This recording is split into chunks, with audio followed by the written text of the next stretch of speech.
Katie Morag and the Big Boy Cousins.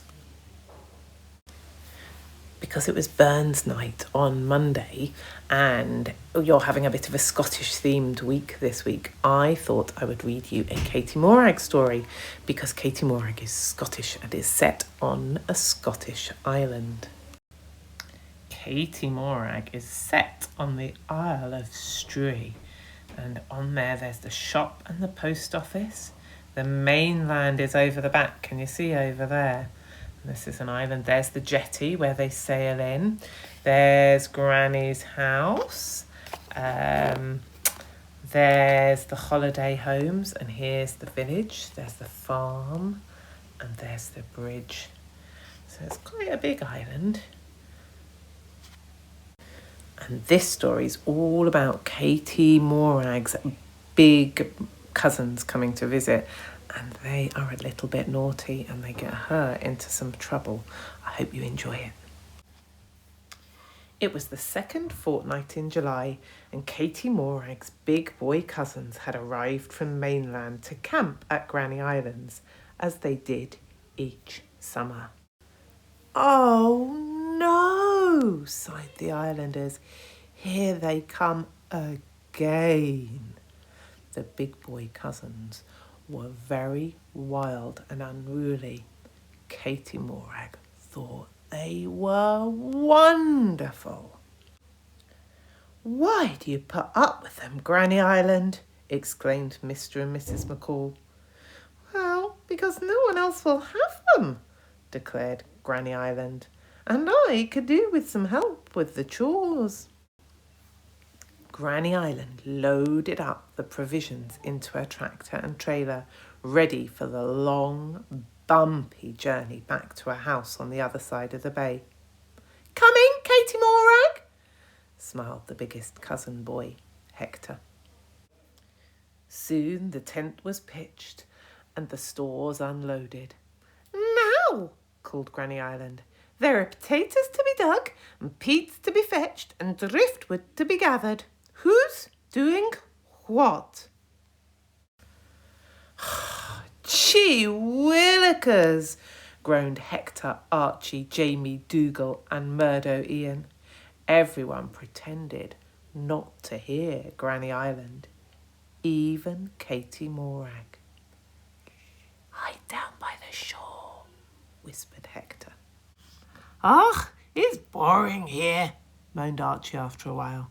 "We'll go to the village and play chicken, Lily," said Hector. "Yeah," chorused all the big boy cousins, except for Murdo Ian. "Oh, it's an awful long walk," he moaned. "I know a quick way," chirped Katie Morag. She was enjoying being naughty and continued to ignore Granny Island's cries for help. In the village, all was calm and peaceful. The villagers were inside their houses having a well-earned rest after a morning's hard work.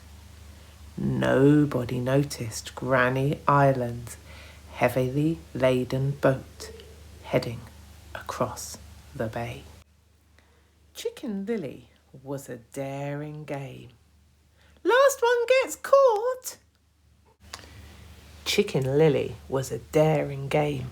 "Last one gets caught," whispered Hector as he led the cousins on tiptoe round the gable end of Nurse's house. Katie Morag's tummy tickled inside. Chicken Lily was a daring game. "Last one gets caught," whispered Hector as he led the cousins on tiptoe round the gable end of Nurse's house. Katie Morag's tummy tickled inside with excitement. Then the big boy cousins, with Katie Morag close on their heels, ran as fast as grease lightning the length of the village, banging very loudly on each door. Bang-a-bang, bang, bang, bang-a-bang, bang!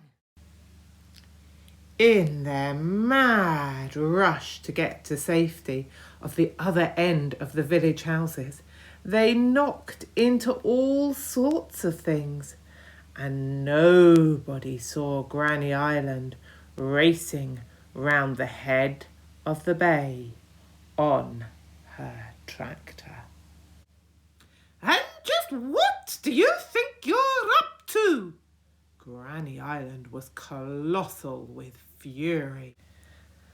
"Chicken Nelly," said Katie Morag timidly, wishing she'd never heard of the game. "Oh, gee willikers," groaned Hector, Archie, Jamie, Dougal and Murdo Ian. Granny Island made them all apologise to the upset villagers and told them to clear up all the mess that they'd caused. "And then you can walk back when you're finished," she shouted, even though Granny Island was angry on the outside. Katie Morag knew that her granny was sad on the inside, and that made Katie Morag feel sad too. Tired and hungry, the big boy cousins were silent on the long journey back to Granny Islands. Katie Morag walked as fast as she could. "We've got to say sorry to Granny," she said, "and help her with the chores." "Gee willikers," groaned Hector, Archie, Jamie, Dougal and Murdo Ian. But the chores didn't take that long once everyone lent a hand. Katie Morag worked hardest of them all, and she made sure that the big boy cousins didn't skive. "Last chore," smiled Granny Island. "Bring over some potatoes, the peats and the driftwood." Nobody groaned, "Gee willikers," this time, because Granny Island had made a barbecue. "Now this is what I would call a hard-earned feast," said Granny Island, dishing out mounds of fried tatties and beans. "Tomorrow," she continued, "after the chores, we'll go fishing and see if we can catch another feast." "Not Chicken Nellies," giggled Katie Morag. And when it came to toasting marshmallows, Katie Morag made sure that Granny Island got the biggest one. That was fair, wasn't it? Well, that does look like a yummy feast that Granny Island has cooked up, doesn't it? I think I would like some tatties cooked on the barbecue. It sounds delicious. I hope you enjoyed the story. I've attached a little task as well if you want to have a go, and I'll see you all soon. Bye.